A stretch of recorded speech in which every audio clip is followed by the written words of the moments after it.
What's going on, guys? So, little day one review of what I encountered while doing everything. This is the current condition of the motor. I got the intake off, got all the coolant drained out of it, got some of the front accessories off, belts, all that stuff like that, some pulleys.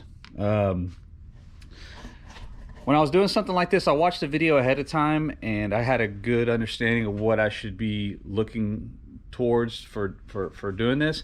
But what I did was I made this little checklist sheet that I'd go down just to make sure I didn't miss anything, because I'm sure it's a lot easier to do this off of a checklist in a specific order. So I went ahead and wanted to work off of that just to make sure everything was good there. Here's all of my pulleys. I actually stopped last night at the AC pulley. It's a 4 rib and they want to convert it to a 6 because the whole system is going to be a 6 rib. Changed out the thermostat, got the 170 in there, got the water pump pulley off, all that stuff like that. So today the goal is to get all of the timing cover off, get the oil pump gears changed out, and the sprocket, get everything put on there. Also put the Boss tensioners on there too, and then just get everything bolted back up. And then I'm probably going to start taking the supercharger and getting everything prepped on that. There's a whole bunch of temperature sensors and IAT sensors needs to be mounted into this, so I want to do all of that, and that'll be pretty much it. I didn't run into too many issues. The only issue that I did run into is that I really didn't have a good set of snap ring pliers, and that's the snap ring that came off of the pulley on the stock pulley. I need to go buy another set of snap ring pliers. But other than that, everything's really straightforward. I'm really impressed with VMP's their build quality on all the parts that I'm putting together. So I will give you all another update as the day goes, or I'll do a day 2 for tomorrow. All right, talk to y'all then. What's going on, guys? So day 2. What did I get done yesterday? Pretty much not as much as I thought I would, but so I got the whole motor torn apart. I got the chain tensioners replaced because on the 1819s there's a technical service bulletin for them. So I replaced them with some Boss tensioners, and then I put the oil pump gears and the oil pump in there as well. There's the stock one that I took out, and then the old gear right here. So that's all done, and retimed it and everything like that. And these Ford procedures are awesome to use. Everything works really good. I was extremely impressed with how easy it was. The whole timing setup went back in like 15 minutes. So the plan for today is the fun part. So I'm gonna get everything put on it. I have to go and put the new crank balancer on there, which is the one for the Mustang, because the one for the Ford is the 4 rib. This is a stock Ford F-150 one.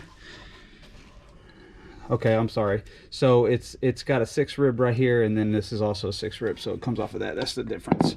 I should have pulled it out of the packaging. But anyways, so today I hope to get a lot of the major stuff done. A couple of highlights that I wanted to tell y'all too. So for anybody that's worked on Coyotes, the Gen 1 and the Gen 2 are fairly the same as far as how you tear them apart, especially with the timing cover and stuff like that. The one thing that hung up with me is down here, the AC compressor. Down here, it has 2 long, like 8mm bolts that go into the timing cover itself. And I was pulling on the cover and I couldn't get it to come off, and I was like, what the heck is going on? And that's what it ended up being. So I don't know why Ford decided to go that route. Maybe as a clearancing issue, they wanted to secure the AC compressor or what, but there was that. And then also the very bottom, I'll get a light here real quick. This very bottom down here, that bolt right by the oil cooler is a royal pain to get out. It's a 10mm bolt, and you have to use if you want to do it in place without removing the cooler, you have to get an offset wrench, kind of like this, like a 10mm offset, to where you come underneath it and you can actually loosen the bolt up that way. Once you get it down about 10 threads or so, you can grab it with your fingertips and take it off. So wasn't that bad. Took a lot longer than I anticipated. That was pretty much my whole day. It took me, I had about 4 hours that I worked on it yesterday. So yeah, I'm really looking forward to all the goodies going on today. Hopefully I can get most all this installed today. From this point, they quote about 8 hours worth of work, so it may run into tomorrow getting all the rest of the stuff on the supercharger installed, the temperature sensors and all that jazz. But yeah. Oh, and one other small thing too.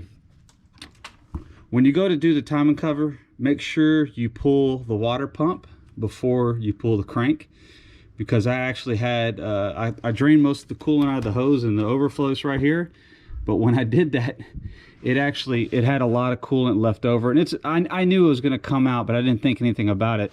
The crank pulley was already off, and this coolant ran right from here straight down into the motor. But fortunately I was going to change the oil anyway, so I'm going to go ahead and change the oil. And I run this Shell Rotella T6, the 5W40. I know it's diesel oil, but it's got really good properties for boosted applications. It's got a lot of zinc in it, so it's highly recommended. People run it in their lawnmowers and their motorcycles, all kinds of stuff. So but yeah, I will get y'all another video tomorrow, hopefully with the supercharger on. So I'll see y'all then. Day 3 or day 4, I can't really remember which one it is, but so giving y'all a little update. The supercharger is on, and I'm getting ready to put the heat exchanger in. It's a lot trickier than I thought it would be. There was a lot of issues with what all was there. I had to replace the high pressure fuel line on the direct injection. It needed to be replaced because it has some kind of swedge fittings that once you tighten them down too far, it ruins the ferrule in it, so you have to have that replaced. So I got all that done. I had a couple of issues with the pulleys that I had to take back off and rearrange, and they mentioned that in the video, so that's good. A couple of the fittings, not fittings, but the brackets over here were really tight fit, especially the evap and all that stuff like that. So I got all that done.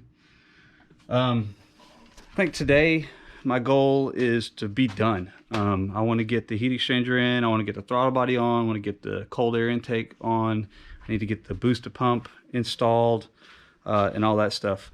I went ahead and started doing the heat exchanger up front, and I noticed this bracket up here, it has the bolts that capture through, and it's 21mm.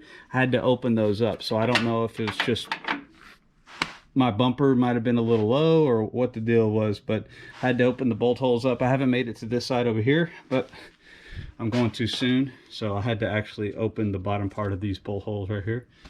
But yeah, I shall be done here pretty shortly, so I'll catch up with another video. The next one will probably be startup and maybe a little bit of idling data logs, maybe a couple of small pulls. I got to go through my tuner's guidelines. I think there's a 5K limiter on it right now, so it's just mainly going to be doing the fueling stuff and making sure everything's good. It's on 93 octane, so we're going to get it dialed in on that, and then we'll move on from there. But see y'all in the next video. What's up, YouTube? So I'm done completely. It's all done. Got it all bolted up, everything's good. I did have a small issue, but we defeated it. It's mainly my fault. I watched the video, you know, like most people would that was installing this thing, because it's different. It's the new style for this motor. This throttle body gasket that goes behind here, apparently it didn't go on right, and you can see where it's kind of black, where it was leaking, especially right there. What I would recommend y'all do if you're going to use this is just put a real thin layer of black RTV around it. That way whenever you go to push the throttle body on and put the bolts through it, everything stays square. Because what happened was, when I put it on, you can't see underneath the throttle body, and this piece right here actually bowed down and it caused a leak.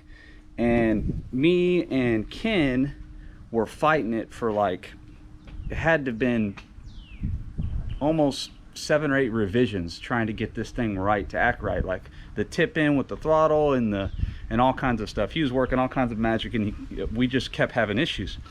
So after about the 3rd or 4th revision, I had a check engine light pop up, and I pulled the code, and it was P022, I think it was. It's basically an air leak between the throttle body and the intake valve. So and I didn't think anything about the gasket, because I was really thorough about putting everything together. I torqued everything properly, I took my time, but that's what it ended up being. And Ken's actually the one that mentioned it. So for a person that's behind a keyboard that's on the other side of the world to tell me, hey, it's probably, you need to look at your gasket, that might be what it is, that's awesome. So we got that fixed, everything's running great. We just recently switched over to E85, so I'll have some E85 pulls for y'all. I didn't get no 93 stuff. I will though. I'll get y'all some data logs and stuff like that, and show y'all kind of the performance side of this supercharger. So I'm really excited about that. So the other thing I wanted to ask y'all is, what do you think I should name the truck? I mean, my black truck was Maximus. This is blue. I don't know if Maximus 2.0 is fitting for this truck. I'm kind of up for suggestions, so if y'all could leave that in the comment box, I would appreciate that. I'm gonna have more content for y'all, so like and subscribe to the video, and I'll see y'all in the next one. Peace.